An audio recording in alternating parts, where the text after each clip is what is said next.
In a mansion buried in New England snow, where silence has reigned for 4 years, two little boys live trapped between winter outside and winter within.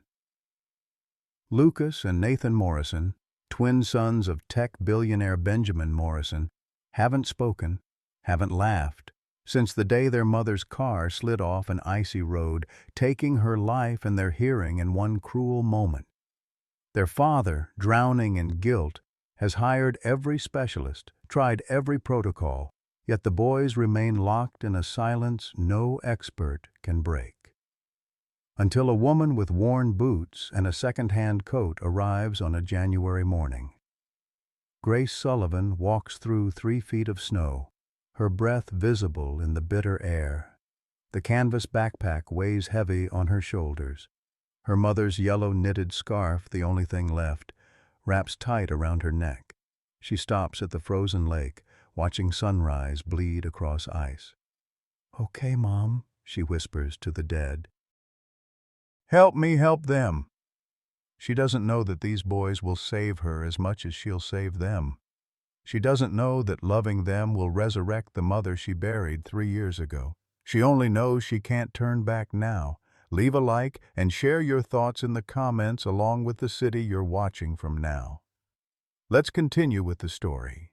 She knocked on the massive oak door, her knuckles barely making a sound against the wood. A woman in her 60s opened it, Mrs. Chen, the retiring nanny, her face professionally blank. "You must be Grace Sullivan. Come in." The foyer swallowed her whole. Marble floors stretched endlessly. A chandelier hung overhead like frozen tears. Everything was pristine, expensive, cold. "The boys are at breakfast," Mrs. Chen said, leading her through hallways that echoed with emptiness. "Mr. Morrison is in his office. You won't see much of him. He works." Grace followed, her worn sneakers squeaking softly against the perfect floors. They passed rooms filled with furniture nobody touched, photos nobody looked at, space nobody filled. The kitchen was vast and sterile. 2 small boys sat at a table meant for 12, their backs straight, hands folded. They didn't look up when she entered, didn't acknowledge her presence at all. Lucas and Nathan Morrison, 4 years old, silent as graves. Grace's heart cracked watching them sit there like little robots programmed only for survival, not living. The kitchen had been Grace's domain for 5 days now, and she'd learned its rhythms. The way morning light hit the copper pots at 7, how the old radiator clanked at precisely 8:15, the spot on the floor that creaked when you stepped too close to the sink. She'd learned the boys' rhythms too, or tried to. Lucas would sit in the chair closest to the window, always the same chair, his small hands folded in his lap like an old man waiting for death. Nathan preferred the corner spot, back against 2 walls, as if the world might attack from behind if he wasn't careful. They were 4 years old. They sat like prisoners. Grace made oatmeal that morning, stirring slowly, watching them from the corner of her eye. Mrs. Chen, the retiring nanny, had given her the schedule before she left. Breakfast at 7 sharp, lunch at noon, dinner at 5. No deviations, no mess. No noise, though that last rule seemed cruelly unnecessary for 2 deaf boys who'd forgotten how to make any sound at all. The house pressed down with its silence.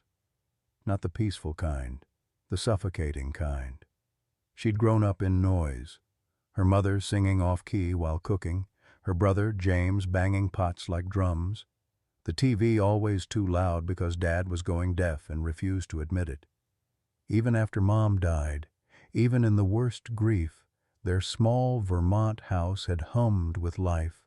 This mansion, with its vaulted ceilings and marble floors and rooms nobody used, felt like a mausoleum. Grace set the bowls in front of the boys. Lucas stared at his. Nathan stared at the table. Neither moved. "Hey," she said softly, though she knew they couldn't hear. She touched Lucas's shoulder gently. He flinched. Her heart cracked a little. She sat down across from them and took a bite of her own oatmeal, exaggerated and playful, making a silly face. "Nothing." Lucas glanced at her, then away. Nathan didn't look up at all. The old radio sat on the counter, a relic from some previous decade that Mrs. Chen had left behind. Grace had noticed it yesterday, dusty and forgotten. She'd wiped it clean, checked that it worked. Now, watching the boys eat mechanically, spooning food into their mouths like robots programmed for survival, she made a decision. She stood, walked to the counter, and turned the radio on. Static crackled, then resolved into a song from the 60s, something with strings and a warm, full sound. She turned the volume up, not loud enough to hurt, but enough that the bass vibrated through the old wooden table. Nothing happened for a moment. The boys kept eating, unaware.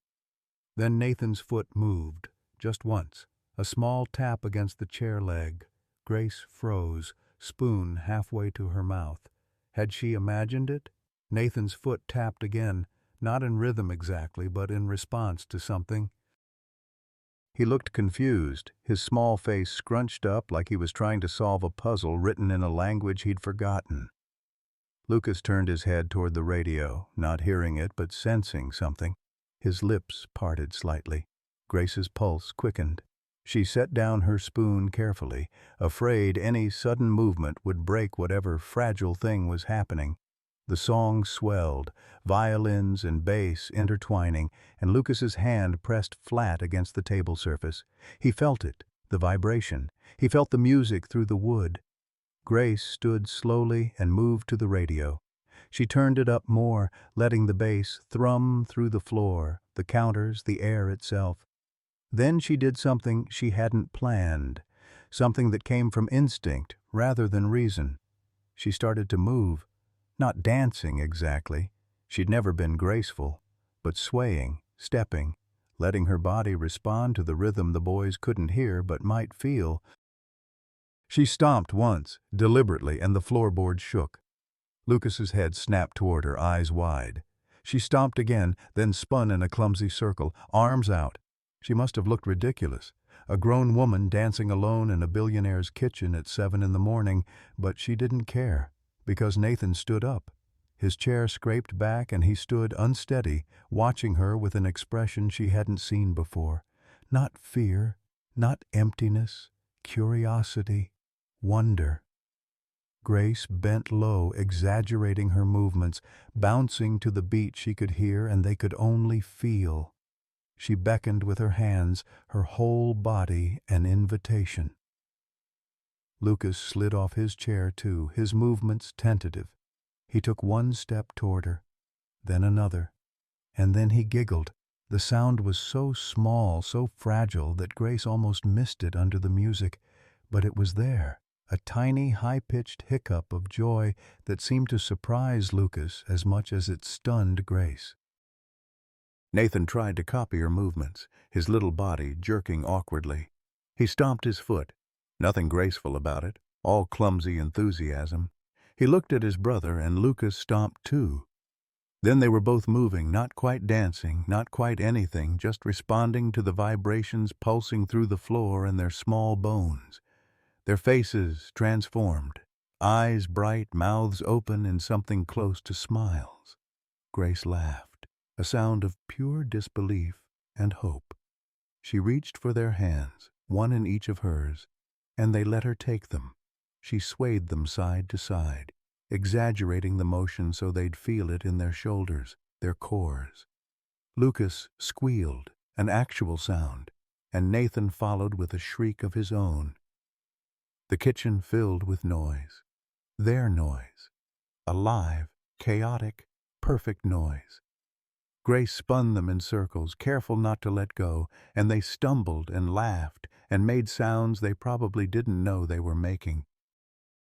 The song on the radio changed to something faster, more upbeat, and Grace moved faster too, encouraging them with her body, her face, her whole self saying yes, yes, more. Keep going. Lucas broke free and tried to spin on his own. He lost his balance and fell on his bottom. Grace's heart stopped for a second.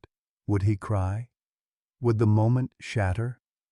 But Lucas looked up at her and laughed, actually laughed. Then he signed something clumsy and imperfect that might have meant again. She pulled him up, and they started over. Nathan grabbed her other hand, not wanting to be left out. The three of them stomped and spun and made the old kitchen floor sing with vibration. Grace lost track of time. It might have been 5 minutes or 50. All she knew was that her cheeks hurt from smiling, sweat dampened her collar, and these two boys who'd spent 4 years locked in silence were dancing. She didn't hear the office door open upstairs, didn't hear the footsteps on the stairs. Didn't know they had an audience until she spun around and saw him. Benjamin Morrison stood in the kitchen doorway, frozen. His expensive suit looked slept in. His dark hair stood at odd angles, like he'd been running his hands through it. He held a file folder, but his grip had gone slack and papers were sliding toward the floor unnoticed. He was staring at his sons. Grace stopped moving. The boys, sensing the change, stopped too. The radio played on, oblivious. "Mr. Morrison," Grace started, breathless, already preparing an apology. "I can explain." But he didn't seem to hear her. His eyes were fixed on Lucas and Nathan, and his expression was one Grace couldn't quite read. Shock, certainly. But underneath that, something raw. Something that looked like pain and wonder colliding. The file folder slipped completely from his hand. Papers scattered across the marble floor. He didn't notice. Lucas turned toward his father. The little boy's chest was still heaving from exertion, his hair sticking up in wild directions. He looked at Ben for a long moment, then lifted his small hands and signed something. Grace's breath caught. She'd been teaching them basic signs in secret, worried she'd be overstepping. But Lucas's hands moved with purpose now, forming a question she recognized. "Daddy sad?" The words hung in the air between father and son, not spoken, but asked nonetheless. Ben Morrison stood in his kitchen, surrounded by scattered papers and the echo of music and his son's laughter, and his face crumpled. Tears spilled down his cheeks before he could stop them. His hand came up to his mouth as if to hold back a sound, but it escaped anyway, a sob, raw and broken. Lucas's eyes went wide. Nathan moved closer to Grace, uncertain. But then Ben moved. He dropped to his knees on the hard marble floor, not caring about his suit or his dignity or anything except getting to his son's level. His hands came up trembling and he signed back, clumsy, imperfect, clearly unpracticed. "Daddy happy." Lucas's face transformed. He looked at Nathan, then back at their father. Then he ran, actually ran, and crashed into Ben's chest. Nathan followed a second later, and suddenly the three of them were on the floor, tangled together, Ben's arms wrapped around both boys as he cried into their hair. Grace stepped back quietly, giving them space, her own vision blurring with tears. She started to turn off the radio, to slip away and let them have this moment. "Wait!" Ben's voice stopped her. She turned to see him looking at her over the boys' heads, his face wet, his expression stripped of all the coldness she'd seen before. "What did you do?" he asked, his voice hoarse. Grace swallowed hard. I let them feel the music." Ben stared at her for a long moment. Lucas was tucking his face into his father's neck. Nathan had grabbed Ben's tie and was holding it like a lifeline. The scene was so intimate, so private, that Grace felt like an intruder. "No one said they could feel it," Ben whispered. "Every specialist said they couldn't hear, so I thought—" He trailed off, shaking his head. "They can't hear sound, but they can hear life." Grace nodded, not trusting herself to speak. Ben looked down at his sons, then back at Grace. "Don't stop," he said quietly. "Whatever you're doing, don't stop." The days that followed felt like watching ice melt, slow, irreversible, beautiful in its own painful way. Ben found himself doing something he hadn't done in 4 years. He came downstairs, not just to pass through on his way to somewhere else, but to stay, to be present in the rooms where his sons lived. That first morning after the kitchen, he'd woken at 5 as usual, showered, dressed in his suit, sat at his desk, opened his laptop, stared at the screen for 20 minutes without seeing a single word. All he could see was Lucas's small hands signing, "Daddy sad?" and the way Nathan had clung to his tie like it was the only solid thing in a tilting world. At 6:30, he closed the laptop and went downstairs. Grace was already in the kitchen, humming softly as she prepared breakfast. She startled when she saw him, a mixing bowl nearly slipping from her hands. "Mr. Morrison, I wasn't expecting—" "Ben," he interrupted quietly. "Just Ben." She nodded slowly, studying his face with those careful eyes that seemed to see too much. "Ben, would you like coffee? I'd like to help with breakfast." Grace blinked. Help? If that's allowed. He felt awkward suddenly, a stranger in his own kitchen. "I don't actually know what they eat, what they like." Something softened in Grace's expression. "Oatmeal, mostly. Lucas likes blueberries. Nathan picks them out." She paused. "They used to eat eggs," Mrs. Chen said before. Before. That word carried so much weight it could sink ships. Ben rolled up his sleeves. "Show me." So she did. She showed him how Lucas kneaded his blueberries on the side, not mixed in, or he wouldn't touch the bowl. How Nathan would only use the blue spoon, never the red one, though no one knew why. How both boys needed their juice in the same cups every morning, the ones with cartoon bears that Sarah had bought at a yard sale, laughing at their tackiness, saying the boys would love them precisely because they were ridiculous. Ben's hands shook as he poured juice into those cups. Grace pretended not to notice. When the boys came down, brought by the morning aide who still helped with dressing, they stopped in the doorway. Lucas's eyes went wide. Nathan grabbed his brother's hand. Their father was in the kitchen. This had never happened before. Ben's throat closed. He managed a small wave, feeling idiotic. Grace touched his elbow gently, then moved toward the boys. "Good morning," she signed, her hands fluid and sure. "Daddy's here for breakfast. Isn't that nice?" Lucas looked at Ben, then at Grace, then back at Ben. Slowly, he walked to the table and climbed into his usual chair. Nathan followed, still wary, still watching. Ben set their bowls down carefully. His hands were steadier now. "Good morning," he tried to sign, the movements clumsy but earnest.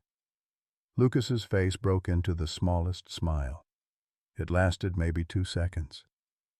But Ben saw it, and something in his chest that had been frozen for 4 years cracked just slightly. They ate breakfast together. Ben had no idea what to do, how to act, so he just sat there, present, watching his sons eat oatmeal and trying not to cry into his coffee. Grace moved around them quietly, radiating a calm that seemed to hold the fragile moment together. After breakfast, Grace signed to the boys. "Want to play?" Nathan's hands moved in response. Ben couldn't read what he said, but Grace laughed. "He says only if you play too," she translated, looking at Ben. "Me?" Ben's voice cracked slightly. "You," Grace confirmed. "They want you to play with them." Ben had a conference call at 8, a meeting at 9. 3 dozen emails that needed responses. He'd built a tech empire on his ruthless efficiency, his inability to waste time. "Okay," he said. "I'll play." The playroom hadn't been used in months. The toys sat arranged on shelves, pristine and untouched. Mrs. Chen had kept everything organized, categorized, educational. There were puzzles designed to build fine motor skills, blocks that taught spatial reasoning, books about science and nature. Grace looked around and frowned. "Where are the fun toys?" "These are educational toys," Ben said defensively. The specialists recommended, where are the messy toys, the loud toys, the toys that don't teach anything except joy? Ben had no answer. Grace knelt down to the boy's level. What do you want to play with? Lucas pointed to a set of plastic containers, the kind for storing toys, not playing with them. Nathan pointed to a jump rope hanging on the wall, meant for later developmental stages. Perfect, Grace said. She took the containers and dumped their contents on the floor, blocks scattered everywhere. She took the jump rope down and laid it in a circle on the carpet. Okay, new game. The containers are drums, the jump rope is a magic circle. If you're inside the circle, you're safe from dragons. Ben watched, bemused. Dragons? Obviously, Grace said seriously. Everyone knows January is dragon season in Massachusetts. Lucas giggled, actually giggled. He grabbed a container and hit it with his palm. The hollow thunk resonated through the floor. Nathan copied him, hitting his own container. They looked at each other and hit them again, harder, delighted by the noise they could feel, if not hear. Grace started stomping her feet in rhythm. The boys matched her. Then she jumped into the magic circle, and the boys followed, all three of them bouncing in the small space, containers forgotten as they discovered they could make the whole floor vibrate if they jumped together. Ben stood in the doorway watching his sons play for the first time in years. Really play, not completing puzzles or organizing blocks by color, but jumping and laughing and being loud. "Mr. Morrison?" Grace was breathless, flushed. "Are you going to stand there or are you going to hide from dragons?" His phone buzzed in his pocket. The conference call. He looked at the screen, then at his sons jumping in their magic circle, then back at the phone. He turned it off. "How do I hide from dragons?" he asked. Grace's smile could have powered the whole mansion. "You jump. Come on." So Benjamin Morrison, billionaire, MIT graduate, man who'd forgotten how to smile, kicked off his shoes and jumped into the magic circle with his sons. The floor shook. Lucas grabbed his hand, Nathan grabbed the other, and they jumped together until Ben's perfectly pressed suit was wrinkled, and his heart was pounding and he was laughing, actually laughing, for the first time since Sarah died. Later, after the boys had worn themselves out and gone down for naps, Ben found Grace in the kitchen. She was washing the breakfast dishes, humming that same song from the radio. "I need to tell you something," he said. She turned, hands still wet, eyes wary. "Okay. I've been—" He struggled for words. "I've been absent. Not just physically, in every way. I convinced myself it was better. That they needed structure and specialists and everything except what they actually needed." "Which was?" Grace asked softly. "A father." The words hung there, simple and devastating. Grace dried her hands slowly. "You're here now. Because you showed me how." "No." She shook her head. "I just opened a door. You walked through it." Ben leaned against the counter, suddenly exhausted. "Do you know what the worst part is? Sarah saw this coming. Before she died, she was pulling away. I was too busy building the company, chasing success, proving something to no one in particular. She tried to tell me I was losing them, losing her, losing everything that mattered. I didn't listen. Ben, the night she died, she was leaving. Not forever, she said. Just for a few days. To think. To remember who she was, before she was my wife." His voice cracked. "I let her go, in an ice storm, because I was too proud to ask her to stay, because I was too stubborn to admit I'd been a terrible husband." Grace moved closer. "That wasn't your fault, wasn't it?" He looked at her, his eyes red. "If I'd been present, really present, she wouldn't have needed to leave. The boys wouldn't have lost their mother. They wouldn't be—" "Stop." Grace's voice was firm now. "You can't live in if. You can only live in now. And right now, your sons need you to stop punishing yourself and start loving them. I don't know how anymore. Yes, you do. You just did it. You jumped in a magic circle and hid from dragons. That's how. Ben's laugh was broken. It's that simple? It's that simple and that hard. Grace's eyes were kind but unflinching. You're afraid that if you love them fully and lose them somehow, you won't survive it. But Ben, you're not surviving now. You're just existing. And that's not enough. Not for you. Not for them. The truth of it hit him like cold water. She was right. He'd been so busy protecting himself from more pain that he'd built walls around his heart and trapped his sons outside them. I don't know if I can do this, he whispered. You don't have to know. You just have to try. Ben looked toward the stairs where his sons slept. 4 years old. They'd spent their entire conscious lives in silence and grief. But this morning they'd played. They'd laughed. They'd held his hands and jumped with him, and for a few perfect minutes they'd just been children. Teach me, he said, turning back to Grace. Teach me how to reach them. Teach me sign language. Teach me how to play. Teach me how to be their father. Grace smiled, and it was like sunrise breaking through winter clouds. I thought you'd never ask. The lessons began that night after the boys went to bed. Ben sat at the kitchen table with Grace, a notebook open between them, his expensive pen poised like he was about to take notes in a board meeting. Grace had to suppress a smile at how seriously he approached everything, even learning to talk to his own children. Okay, she said, positioning her hands. This is, I love you.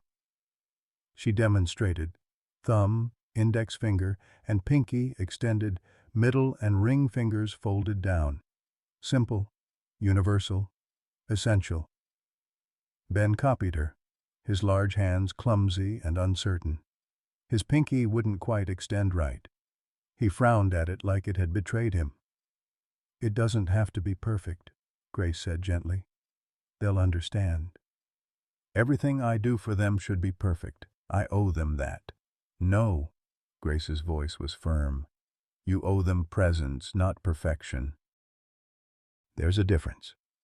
Ben looked at her, really looked at her, and for a moment something passed between them, an understanding, a recognition. He nodded slowly and tried the sign again. Better this time. Still imperfect. But real. They worked for 2 hours. Grace taught him basics. Hello, goodbye, eat, sleep, play, happy, sad. Ben filled 3 pages with sketches and notes, his handwriting surprisingly neat for someone who typed everything. He practiced each sign dozens of times, his jaw tight with concentration. You're good at this, Grace observed. Learning, I mean. I'm good at acquiring skills when I'm motivated. He paused, hands still. I should have learned this 4 years ago, the day they were diagnosed. You can't change the past. No, but I can stop wasting the present. He looked at his notes, then at her. Why did you learn sign language? You said your brother has Down syndrome, not hearing loss. Grace's hands stilled. She'd known this question would come eventually, but she wasn't ready. Would never be ready. My brother doesn't need it. Someone else did.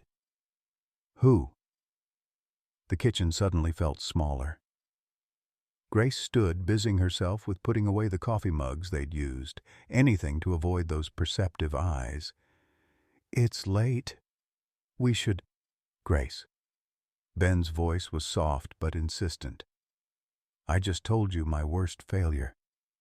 You can tell me yours. She turned, and maybe it was the late hour, or the intimacy of the lesson, or the fact that this man had just admitted he'd failed his dying wife. But something in her broke open. I had a daughter, she said, the words falling like stones into still water. Lily. She was 6. Ben's face changed. Was? 3 years ago. School shooting, Parkdale Elementary. You might have seen it on the news. Her voice was flat, mechanical, the only way she could get through it. 23 dead. Lily was number 17. The color drained from Ben's face. My God, Grace, She was deaf, born that way. I learned sign language when she was a baby. Became obsessed with it, actually. Went back to school, got my PhD in deaf education, became Dr. Grace Sullivan, leading researcher at Boston Children's Hospital. She laughed, but it was a bitter sound. I was going to change the world for deaf children. Make sure they all had access to language, to education, to everything. What happened? I changed nothing. I couldn't even protect my own daughter. Grace's hands were shaking now. The shooter came into her classroom during reading time. Lily couldn't hear the gunshots, couldn't hear the screams. The other kids ran. She just sat there, confused, wondering why everyone was running. By the time her aide got to her, she couldn't finish. Didn't need to. Ben stood slowly and crossed to where she stood. He didn't touch her, just stood close enough that she could feel his presence, solid and warm. That's why you're here. Lucas and Nathan. They look like her. Same age she'd be now. Same coloring. When I saw their picture on the job listing, Grace wiped her eyes roughly. I know it's not healthy. I know I should have stayed away. But I couldn't let 2 more deaf children disappear into silence. Even if I couldn't save Lily, maybe I could save them. You're not trying to replace her, aren't I? Grace's voice broke. I gave up everything after she died. My career, my research, my life in Boston. Moved back to Vermont, worked 3 different minimum wage jobs because I couldn't stand to be around deaf children anymore. It hurt too much. Then I saw your boys and I couldn't walk away. Ben was quiet for a long moment. When he spoke, his voice was rough with emotion. My wife died because I wasn't present. Your daughter died because you couldn't protect her from evil. We've both been living in the past, punishing ourselves for things we couldn't control. But those boys upstairs, they're here, they're alive. They need us. I know. So maybe we save each other while we're saving them. Grace looked up at him, this broken billionaire with his imperfect sign language and his 4 years of guilt. Is that what we're doing? I don't know what else to call it. They stood there in the quiet kitchen, 2 people who'd lost everything, learning how to find something again. The moment stretched, fragile and honest, until Grace stepped back. I should go. It's late.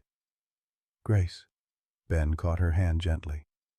Thank you for telling me, for being here, for all of it. She nodded, not trusting her voice, and left him standing in the kitchen with his notebook full of signs and his heart full of things he didn't know how to say. The next morning, Ben was downstairs before Grace arrived. He'd been awake since 4, practicing signs in the mirror like an actor rehearsing lines. When the boys came down for breakfast, he was ready. Good morning, he signed, the movements still clumsy but confident. Lucas's jaw dropped. Nathan grabbed his brother's arm, eyes wide. Their father was talking to them, in their language. He was actually talking to them.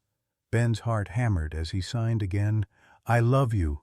Lucas ran to him, crashed into his legs, wrapped his small arms around Ben's knees. Nathan followed more cautiously, but he came. They both came. Ben dropped to his knees and held them, signing over and over, I love you, I love you, I love you, until the words lost meaning and only the feeling remained. Grace found them like that 10 minutes later. Father and sons on the kitchen floor, tangled together, Ben's face wet with tears. She started to back away, give them privacy, but Ben looked up and signed something to her. His hands were shaking but clear. "Thank you." The days found their rhythm after that. Ben started working from home, his office door open so he could hear when the boys were playing. Hear was the wrong word. Feel when the boys were playing. The house began to learn the language of vibration, of stomping feet and slammed doors and laughter that shook the floorboards. Eleanor Morrison arrived unannounced on a Tuesday morning, sweeping through the front door in a cloud of expensive perfume and expensive judgment. She found Grace in the living room with the boys, all three of them covered in finger paint. "What on earth is happening here?" Eleanor's voice could have frozen vodka. Grace stood, acutely aware of the paint on her shirt, her jeans, her face. "Mrs. Morrison, we weren't expecting you." Clearly. Eleanor's gaze swept the room, the paint-splattered newspapers, the messy handprints on poster board, the two small boys who'd frozen at her appearance. "Where is my son?" "Office." But the boys were just, "Get Benjamin, now!" Grace hesitated, torn between obedience and protection. Lucas had started rocking slightly, a sign of stress. Nathan had gone very still. "Mrs. Morrison, if you'd just let me explain." "I don't need explanations from the help. I need my son." The words hung in the air like a slap. Grace's face burned, but she kept her voice level. "Of course, I'll get him." She turned to go, but Lucas grabbed her hand. His little fingers left paint smudges on her skin as he held tight, his face frightened. Nathan moved closer to her other side. Eleanor watched this display with an expression Grace couldn't read. For a moment, something flickered across the older woman's face. Pain, regret, longing, before the mask snapped back into place. "They've certainly become attached to you," Eleanor said, "and it didn't sound like a compliment.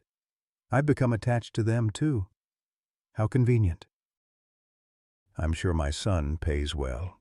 Grace met Eleanor's eyes directly. "He does, but that's not why I'm here." "No? Then why are you here, Miss Sullivan? What exactly do you want from my family?" Before Grace could answer, Ben appeared in the doorway. He took in the scene, his mother's rigid posture, Grace's defensive stance, his sons clinging to their nanny covered in paint. "Mother, what brings you here?"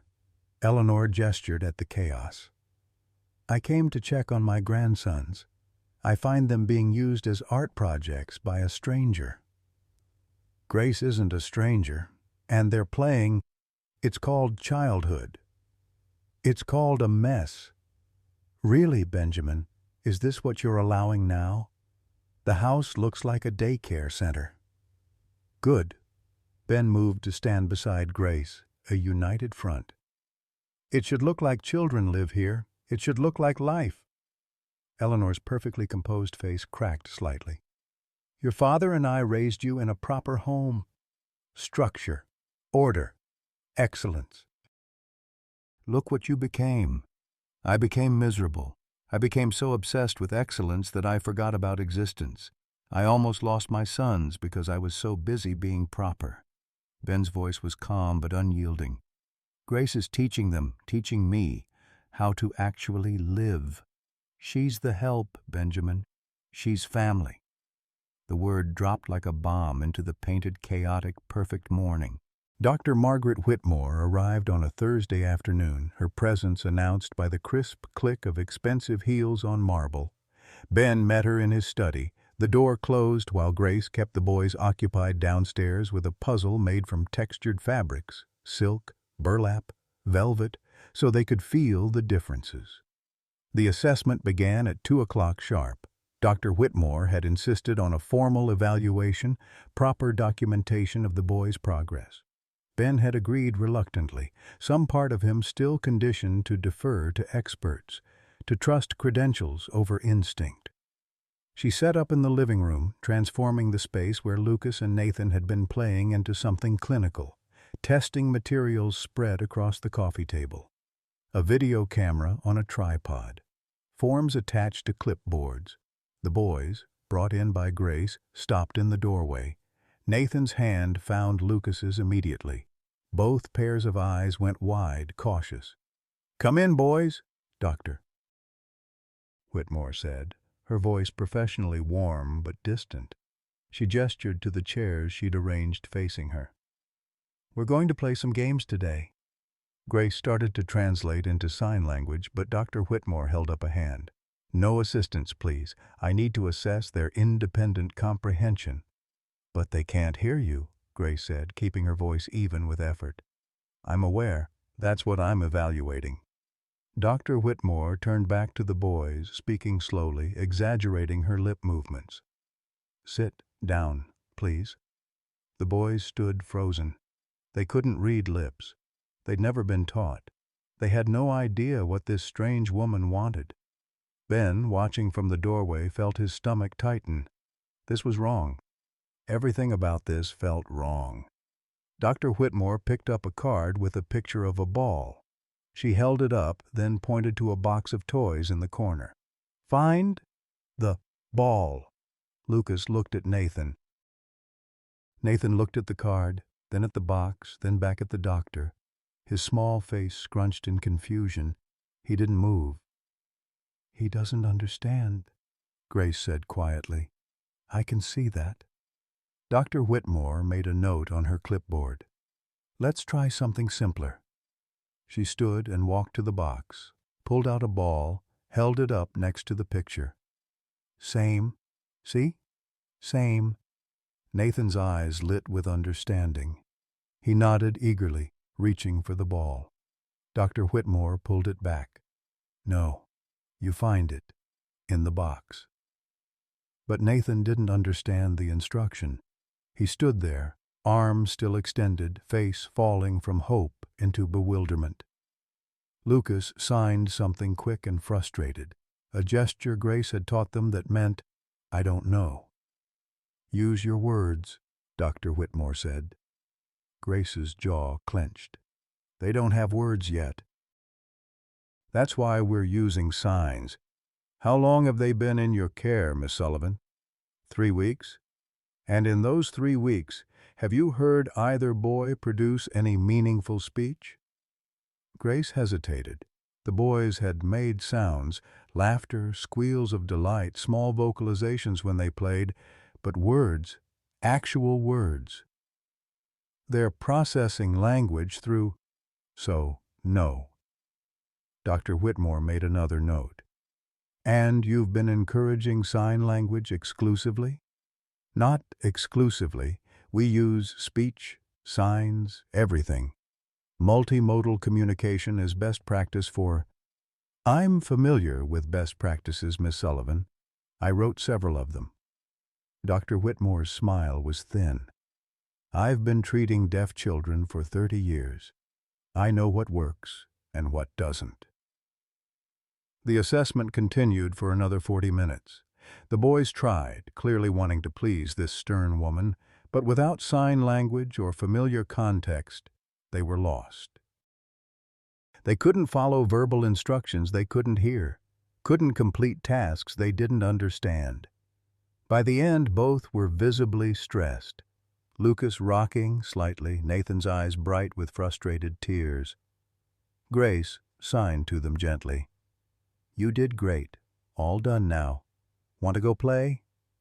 Both boys nodded frantically and ran from the room the moment Dr. Whitmore dismissed them. Ben entered as they left, his face carefully neutral. "Well?" Dr. Whitmore gathered her materials with methodical precision. "The boys show some responsiveness to vibrotactile stimuli, music, stomping, that sort of thing. It's not uncommon. But as for meaningful developmental progress..." She shook her head. "Mr. Morrison, I need to be frank with you." "Please do." "What you're seeing is behavioral mimicry, not genuine communication. The boys respond to Miss Sullivan because she's warm and engaging. They laugh because her energy is infectious. But that's not language acquisition. That's not cognitive development. It's performance." Ben's hands curled into fists at his sides. "They understand signs. They use them." A few basic gestures, perhaps, but I've seen this before. Parents desperate for progress, misinterpreting normal childhood behavior as breakthrough moments. Her voice softened slightly. I know how much you want to believe they're improving. Any parent would. But false hope can be more damaging than accepting realistic limitations. Realistic limitations? Ben's voice was dangerous now. Your sons are profoundly deaf. They were born premature, suffered birth trauma. Yes, they can be happy. Yes, they can have quality of life. But expecting them to achieve normal language development, verbal or signed, may be setting them up for failure. Grace, who had been standing silently in the corner, spoke up. Her voice was controlled, but her hands shook. With all due respect, Dr. Whitmore, that's not what current research says. Deaf children exposed to sign language from an early age achieve language milestones comparable to, I don't need lectures on research from a housekeeper, Miss Sullivan. The room went very still. I'm sorry? Grace's voice was ice. You're clearly devoted to these boys. That's admirable. But you're out of your depth here. This isn't about warmth or creativity or making them smile. This is about their long-term cognitive development, and that requires trained professionals. Ben stepped forward. Grace has done more for my sons in 3 weeks than your trained professionals have done in 4 years. Mr. Morrison, they were dying inside, locked in silence and isolation and grief. She brought them back to life. Dr. Whitmore's expression shifted, something dark flickering beneath the professional veneer. And how long do you think that will last? A few months? A year? What happens when the novelty wears off and she moves on to another position? What happens when those boys realize that dancing in kitchens doesn't prepare them for a world that won't accommodate their disability? That's enough. Ben's voice could have cut glass. But Dr. Whitmore wasn't finished. She gathered her coat, her briefcase, her carefully compiled evidence of failure. At the door, she turned back. I lost my son to false hope, Mr. Morrison. Daniel was deaf, like your boys. I spent 16 years trying every innovative approach, every alternative therapy, every promising new method. I gave him hope that if he just tried hard enough, worked long enough, he could be normal. Her voice cracked just slightly. He killed himself at 16 because he couldn't live up to those hopes. Because I made him believe his deafness was something to overcome rather than something to accept. The confession hung in the air like smoke. So when I see you making the same mistakes I did, pinning all your desperate hopes on some magical breakthrough, I have to speak up. Because I won't watch another family destroy themselves, chasing miracles that don't exist. She left before either Ben or Grace could respond. They stood in the silence she'd left behind, both shaken. Finally, Grace spoke. She's wrong. Is she? Ben's voice was hollow. What if this is just me wanting so badly to fix them that I'm seeing progress where there isn't any? What if I'm so desperate not to fail them again that I'm failing them differently? Ben, no. You saw them. You felt them respond. That wasn't performance. That was real. How do you know? Grace opened her mouth, closed it. How did she know? Because she wanted it to be true. Because she needed these boys to thrive so her own loss wouldn't feel so pointless. Because if she couldn't save Lily, she had to save someone. I don't know, she admitted finally. But I believe. And isn't that enough? Belief didn't save her son. The words were cruel, unintentional perhaps, but they landed like blows. Grace flinched. No, it didn't. But giving up killed him. Don't you see? She's so terrified of hope because hope failed her. But hopelessness killed Daniel, not the hope itself. Ben sank into a chair, head in his hands. I don't know what to believe anymore. Believe your sons. Believe what you see when they sign, I love you. Believe what you feel when they laugh. Grace's voice was fierce now. Dr. Whitmore is brilliant and broken and projecting her trauma onto your family. Don't let her fear become yours. But the doubt had taken root. Ben could feel it, cold and invasive, spreading through the certainty he'd been building. What if Grace was wrong? What if he was letting emotion override logic, hope override reality? What if he was about to make the same mistakes that had cost Dr. Whitmore her son? That night, Ben couldn't sleep. He paced his room, then the hallways, finally ending up outside the boys' bedroom. The door was cracked open. Inside, Lucas and Nathan slept in their twin beds, nightlights casting soft shadows across their peaceful faces. They looked so small, so fragile, so dependent on him to make the right choices. He thought about Dr. Whitmore's son. 16 years of trying, hoping, pushing. 16 years of believing the next therapy, the next approach would be the answer. And then that boy, that child, who'd been given so much hope, deciding he couldn't carry it anymore. Ben's phone buzzed. A text from his mother. We need to talk about this Grace situation. She's becoming too important to those boys. What happens when she leaves? Another from his lawyer. Reviewed the nanny contract. No clause requiring her to stay beyond 6 months. Might want to add retention terms. Everyone was telling him the same thing. Protect yourself, protect the boys. Don't get too attached. Don't hope too much. Don't believe too easily. But then he heard it. A small sound from inside the room. Lucas was sitting up in bed, his little silhouette visible in the dim light. He was signing something, his hands moving in the darkness, practicing the gestures Grace had taught him. Ben pushed the door open slowly. Lucas turned, startled, then his face broke into a smile. He signed, clear and deliberate. Daddy. Ben's throat closed. He crossed the room and knelt beside the bed. Lucas signed again. Bad dream? Ben nodded. Lucas, this 4-year-old child who'd lived through more trauma than most adults, reached out and patted his father's head in comfort. Then he signed something Grace had taught him, the movements still clumsy but the meaning unmistakable. Is okay. I love you. And Ben realized Dr. Whitmore was wrong about one crucial thing. This wasn't false hope. This wasn't performance or mimicry or desperate projection. This was his son communicating. This was connection. This was real. He signed back, tears streaming down his face.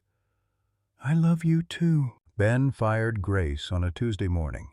He did it in his study with the door closed, his voice professionally distant, the words rehearsed in the mirror at 4 a.m. when sleep had finally given up pretending to come.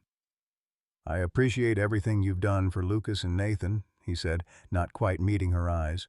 But I think it's time we transition to a more traditional care model, someone with formal credentials. Dr. Whitmore has recommended a specialist who... You're scared. Grace's voice was flat, not a question. I'm being responsible. You're being a coward. The word hung between them like a challenge. Ben's jaw tightened. Excuse me? You heard me. You're afraid. Dr. Whitmore got in your head, and now you're running, just like you ran from Sarah. Just like you ran from your sons for 4 years. Grace stood, her hands trembling, but her voice steady. You're terrified that if you love them fully, and it's still not enough, you won't survive it. So you're choosing not to love them at all. That's not...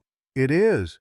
You'd rather give them some sterile, credential-laden specialist who'll keep them alive but not living because at least then, when they're still miserable, you can say you did everything right, everything proper, everything by the book.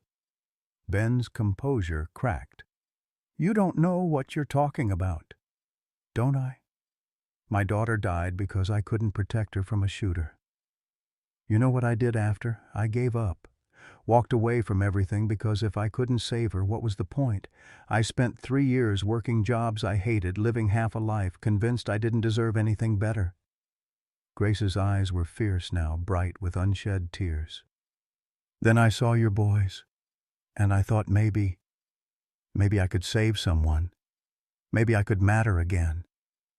But you know what I realized these past 3 weeks? What?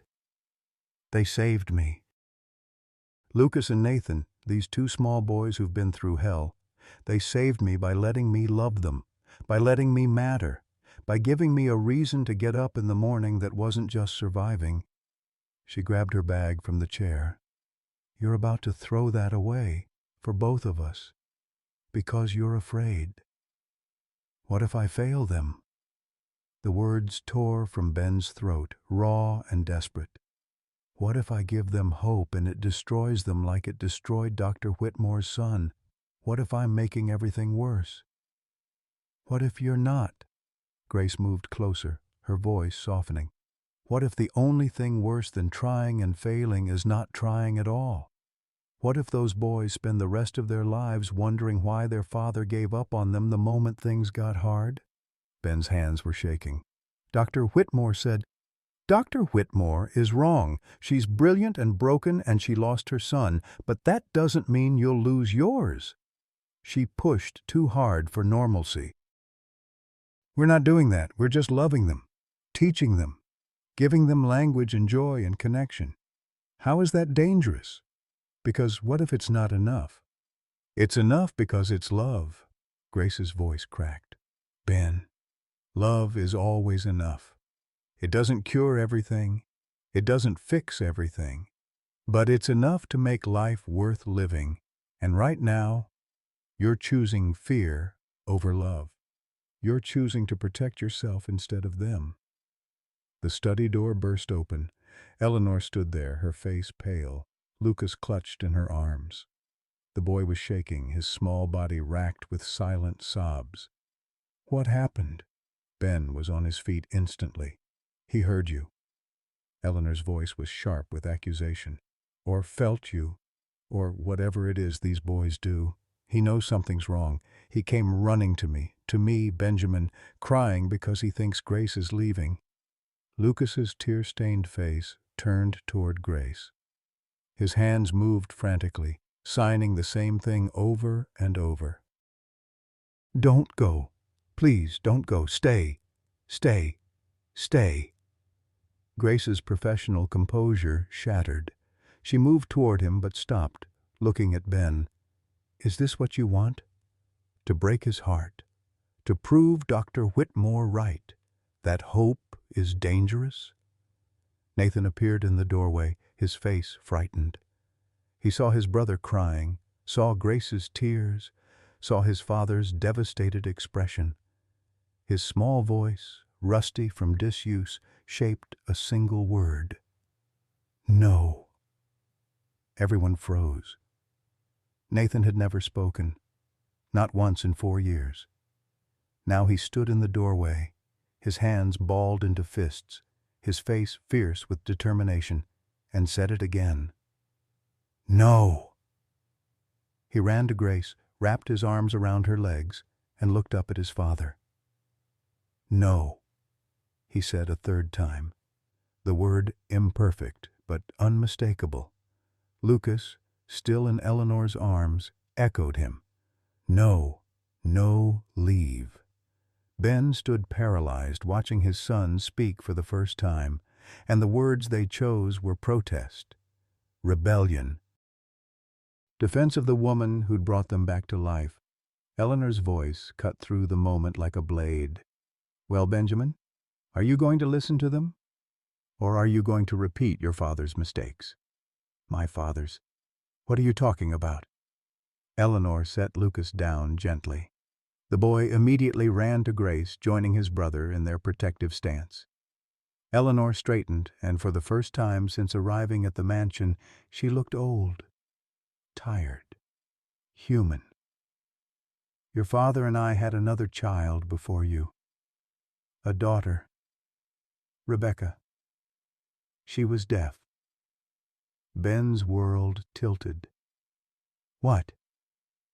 She was 4 when we realized. Your father was furious. Not at her, at himself. He thought it was his fault, some genetic defect. He threw money at specialists, tried every treatment, every therapy. Nothing worked. Eleanor's voice was distant, lost in memory. Rebecca was a joyful child despite everything. She loved to dance, to feel music through the floors. She'd stomp and spin and laugh. Your father hated it, said it made her look foolish, said we needed to focus on fixing her, not indulging her. Grace's hand had moved to Nathan's hair, stroking it gently. Lucas pressed closer to her side. What happened to her? Ben asked, though part of him already knew. She drowned, age 12, in our pool. Eleanor's eyes were dry but devastated. The official report said accident. But I found her diary later. She'd written about how she couldn't make her father proud, how she tried so hard to be normal, but it was never enough, how tired she was of failing him. The study was silent except for Nathan's small, hiccuping breaths. Your father never recovered, threw himself into work, into building an empire, into making you perfect. I let him. I was so broken by losing Rebecca that I just agreed with everything. Structure, order, excellence, no dancing, no mess. No risk of loving too much and losing again? Eleanor looked at her grandsons clinging to Grace. That's why I was cold when I first came here. Seeing them, seeing their deafness, seeing their joy with this woman, it was like watching Rebecca again. And I was terrified. Terrified that history would repeat, that you'd make your father's mistakes. But I'm making them anyway, Ben said hollowly. By pushing Grace away, by choosing fear over love, by trying to fix them instead of accepting them. Yes. Eleanor's voice was gentle now. You are. Ben looked at Grace, at his sons, at the small family they'd built in 3 impossible weeks. Nathan still wouldn't let go of Grace's leg. Lucas was signing something to her, his small face earnest. Grace was nodding, signing back, her tears falling freely now. What's he saying? Ben asked. Grace's voice was thick. He's asking if I love them, both of them, even though they're broken. What did you tell him? I told him they're not broken. They're perfect, and I love them more than I knew it was possible to love anything. Ben crossed the room slowly. He knelt in front of his sons, at Grace's feet, humbled and ashamed. I'm sorry, he signed, his hands clumsy with emotion. I was wrong. I was scared. But you're right. Love is enough. He looked up at Grace. Don't go, please. I'll pay you anything. I'll give you whatever you need. Just don't leave them. I don't want your money, Ben. Then what do you want? Grace looked at the boys, then at Eleanor, then back at Ben. I want to matter. I want to be part of something that means something. I want to wake up and have a reason to be alive. Her voice dropped to a whisper. I want to be their Grace, not their nanny, not their employee, their Grace. You are, Ben said. You've been family since the day you walked through that door. I was just too stupid and scared to admit it. Nathan tugged on Ben's sleeve. When Ben looked at him, the boy signed carefully. Daddy stay too? Yes, Daddy's staying. We're all staying. Lucas signed something to Nathan. Nathan nodded seriously, then both boys looked at Grace and signed in unison, Our Grace. Eleanor cleared her throat roughly. Well, I suppose I should learn this sign language business too. Can't be the only Morrison who can't talk to my grandsons. Grace looked startled. You want to learn? I spent 40 years being proper and cold and correct. Look where it got me, alone in a penthouse with no one to talk to. Eleanor's voice cracked slightly. I'm 65 years old. I don't have time to waste being afraid anymore. So yes, teach me. Teach me how to be their grandmother before it's too late. The house transformed over the next 3 weeks, not in dramatic sweeps, but in small, accumulating changes that rewrote what home meant. Eleanor moved into one of the guest suites, claiming she needed to be closer for her sign language lessons, but fooling no one. Ben started leaving his office door open, then started working from the kitchen table, then stopped pretending he could focus on spreadsheets when his sons were learning to fingerspell their names. Grace stayed. Not as an employee anymore. Ben had torn up that contract the day she almost left, but as something undefined and essential. She had her own suite now, her worn canvas backpack replaced by proper luggage Eleanor had insisted on buying, though Grace still wore her mother's yellow scarf every morning like a talisman. The boys bloomed. That was the only word for it. Lucas's vocabulary expanded daily. 15 signs, then 30, then 50. Nathan spoke more, his voice rough and uncertain but gaining confidence. Juice, he'd say at breakfast, the word slurred but recognizable. More, please. Each word a small miracle. But underneath the progress, Grace felt something shifting, something she couldn't name and didn't want to examine. It started innocently enough, Ben's hand brushing hers when they both reached for the coffee pot. The way his eyes lingered when she laughed at something Lucas had signed. The night they stayed up until 2 a.m. teaching each other, Grace showing Ben advanced signs, Ben teaching Grace about the boy's medical history, both of them talking about everything except what was happening between them. Eleanor noticed, of course. She was sitting in the kitchen one afternoon, practicing her signs with a determination that would have been funny if it wasn't so touching, when she looked up at Grace with those sharp eyes that missed nothing. You're in love with my son. Grace nearly dropped the dish she was washing. Mrs. Morrison. Eleanor. If we're going to be honest with each other, and I think we must, then call me Eleanor. The older woman set down her practice cards. You're in love with him. He's in love with you. The only people who don't seem to know this are the two of you. It's complicated. Love is always complicated. That's not an excuse to run from it. Eleanor stood, moving to stand beside Grace at the sink. I spent 40 years in a marriage with a man I respected but didn't love. Not really. Not the way I see you looking at Benjamin when you think no one's watching.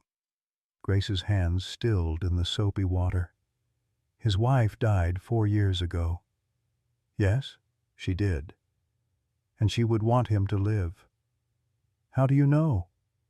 Eleanor was quiet for a long moment. When she spoke, her voice carried the weight of old regrets. Because I knew Sarah. She was too alive, too full of joy to want Benjamin trapped in grief forever. She would hate what these 4 years have done to him. He's still healing. So are you. Eleanor's voice was gentle but firm. You lost your daughter. You lost everything. And now you're afraid that if you let yourself love Benjamin, love these boys, you're somehow betraying Lily's memory. Replacing her. Grace's throat closed. How did you? Because I did the same thing after Rebecca died. I convinced myself that if I loved again, really loved, not just went through motions, I was disrespecting her memory. So I chose coldness, I chose distance, I chose a half-life.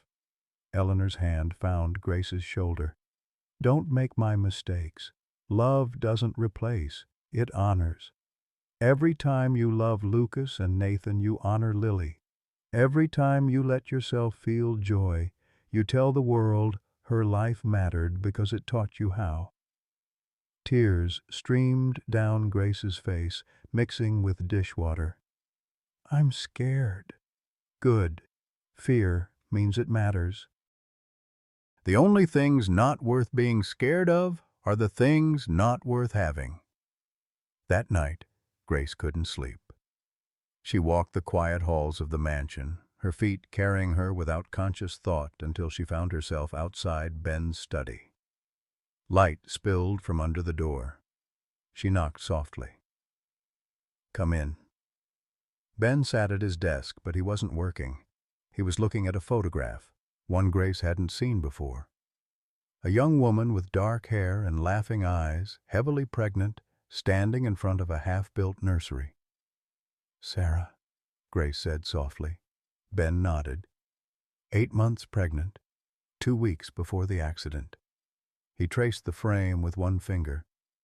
"She was furious with me that day. I'd missed another doctor's appointment. Another milestone.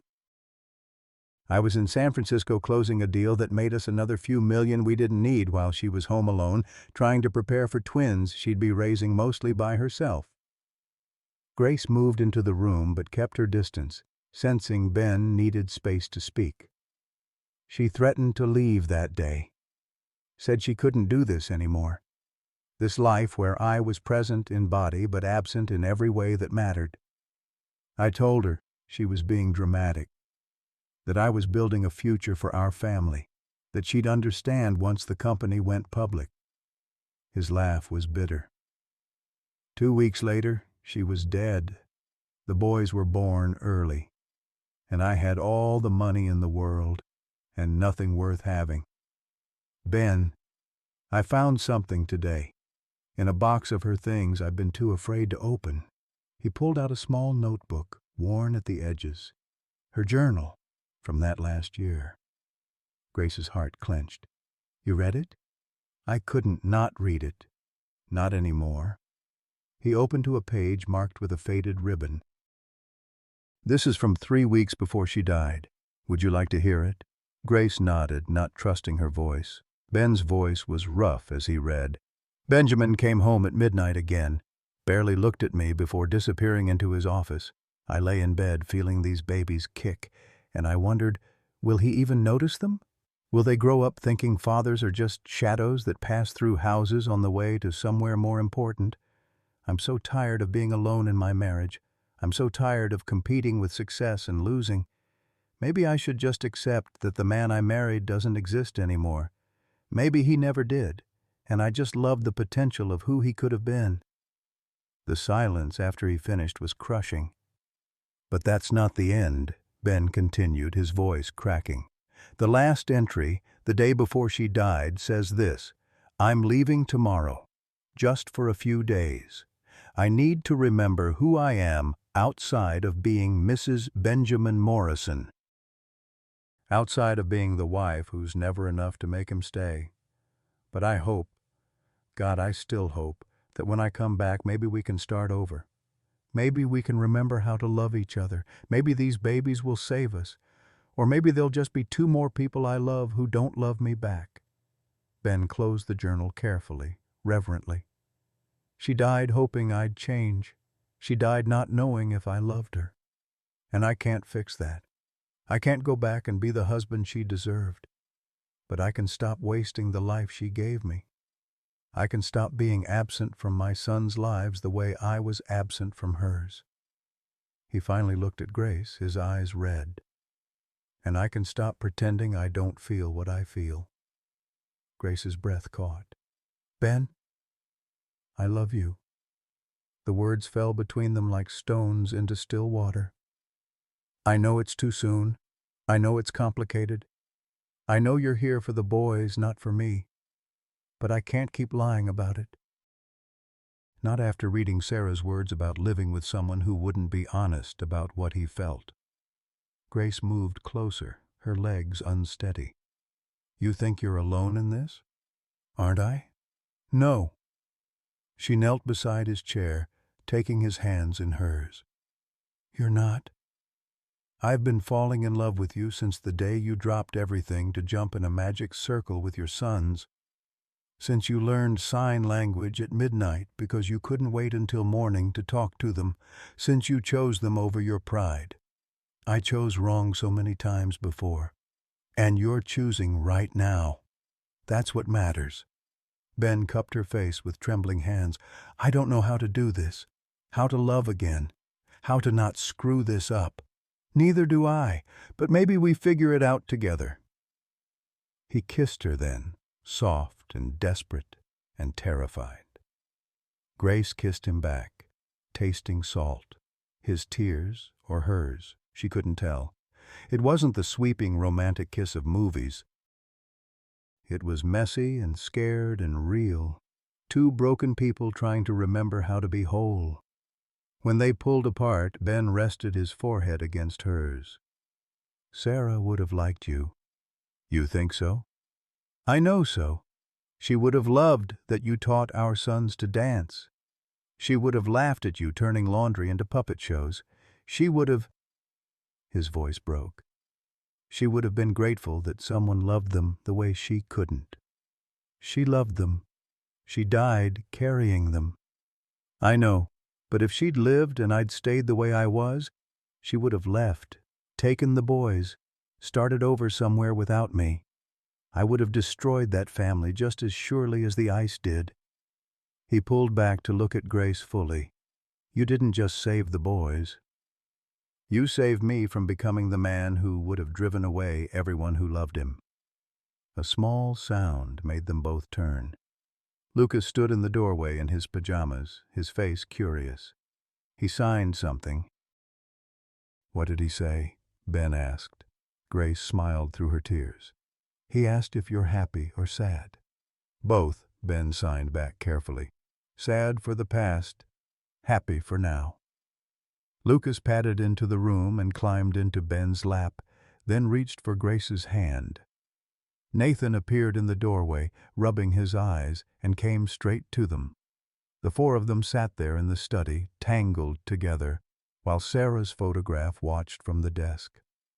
Grace thought about Lily, about the mornings they'd signed to each other over breakfast, about the laughter that had filled their small apartment, about the future that had been stolen by violence and cruelty and senseless loss. And she thought about Eleanor's words, love doesn't replace, it honors. I love you too, she whispered to Ben, the words terrifying and liberating all at once. I love you, and I love them, and I'm scared out of my mind. Good, Ben said, echoing Eleanor's wisdom. That means it matters.